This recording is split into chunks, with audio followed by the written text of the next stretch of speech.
If it's Wednesday, it's Hump Day Hangover. Greetings, I'm Bart, the Success Educator, and today's topic is practice forgiveness. So, grab you a cup of coffee or a cocktail, and let's get started.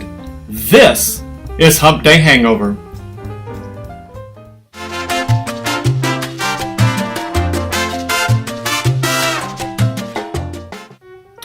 I want you to ask yourself this question. Have you ever been involved in a grudge match? And then ask yourself, how did that end? You see, if you're holding a grudge, really and truly the grudge is holding you.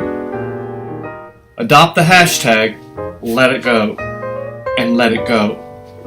Today's lesson is from my best-selling book, My Moment to Succeed, which you'll find out on my website, successeducator.com, as well as out on Amazon and eBay and in many independent bookstores. But back to our topic of practicing forgiveness. Now, most everyone has been hurt by actions or words, especially your own. And hurt often leads to extended feelings of anger, bitterness, and even revenge. The great philosopher Confucius once said, "To be wronged is nothing unless you continue to remember it." And that is so true. And as Confucius taught, practicing forgiveness begins with forgiving yourself. Now you have complete control over letting go and moving on. Steve Marabelli, in his book Unapologetically Yours, Reflections on Human Life and Experience, states that when you hold a grudge, you want someone else's sorrow to reflect your own level of hurt. But rarely do the two meet. Again, he says if you hold a grudge, you want someone else's sorrow to reflect your level of hurt, but the two rarely meet. So what is a grudge? A grudge is nothing more than trying to get even and hurting as much as you perceive you've been hurt. A grudge is a prolonged argument. And as the grudge lingers, new controversies manifest. And there does come a point in time when those involved in the grudge no longer remember the reason the grudge started the same way. Time does lapse, and when time lapses, insights are altered. So historically, though, we've been very fascinated with grudges through time. Some of the more famous grudges were the Hatfields and McCoys. Or how about Alexander Hamilton and Aaron Burr? That grudge match has been retold in the record-breaking, award-winning musical Hamilton. If you've not seen it, get it. If not downloaded the original cast recording, by all means do it. It is an amazing story that is told through hip-hop. And then, of course, probably the most famous grudge of all were the Montagues and the Capulets in William Shakespeare's Romeo and Juliet. And that story has been retold several times, as West Side Story, as the movie Underworld, the movie Shakespeare in Love, and the popular High School Musical. So you see, from the Hatfields and McCoys, through Hamilton and Burr, through Romeo and Juliet, these grudges have been retold, and they manifest into new ways of maybe beginning or maybe really telling how the grudge began.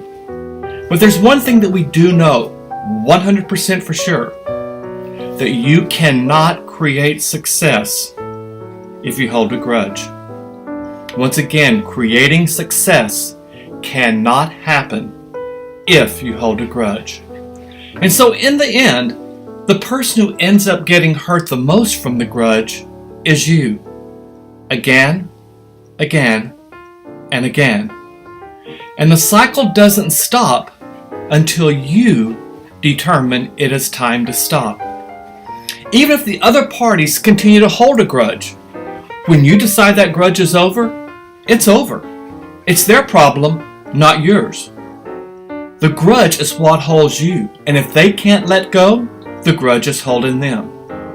So let's talk briefly about how to let go of a grudge. Well, the first thing you want to do is to acknowledge the hurt. That's where your journaling comes in and is so valuable. It's okay to cry, to scream, to sulk, to hit something. Hurting is a natural part of life, and it's also a key to healing. So grant yourself permission to heal. If you have to, throw yourself a pity party, but own your own participation in it. Recognize what your role was in that grudge creating. Secondly, know that forgiving is not excusing. What happened, happened, and there's nothing you can do to change that. And as we learned in an earlier segment, you may not be responsible for everything that happens to you, but you are responsible for how you react to it. So recognize what took place and acknowledge that it has been difficult since. No one wins, no one loses. Never allow anger to define you. And you'll soon realize that once you let go, your energy increases. The more energy you have, the more confidence and freedom you're creating. The third thing is I want you to pay attention to feedback. Feedback is very critical. Ask yourself, do you listen with the intent of responding? You see, listening and responding are very different. And listening is a very much an acquired talent and skill. Feedback is both verbal and nonverbal. And often the nonverbal speaks louder than the verbal. So become very acutely aware of body language, both yours as well as theirs. If you're not sure how to read body language, once again, go out to YouTube. Some great YouTube videos out there on reading body language. The fourth thing to start to do is recognize when it's time to change the conversation. Based on feedback, including body language, it may become prudent to find humor and laugh. And did you know that it's nearly impossible to hold a grudge when you're laughing? So recall back to a time when both of you found something funny or an event happened and you both laughed about it. You'll realize that the more you laugh and relax, the more you allow forgiveness to begin. And finally realize that the victim is no longer you. Begin that healing process. Be grateful for the experience. You've learned from it. Give gratitude for the experience. Journal about it. Learn from it. And then commit to aligning to your core beliefs. If you're not sure what your core beliefs are, just really ask yourself what really matters in your life. That's the foundation of your core belief. That's how the roots start to grow.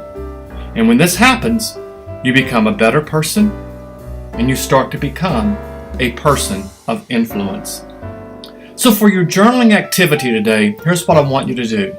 I want you to make a list of people to forgive and put yourself at the top of that list. Start by forgiving yourself.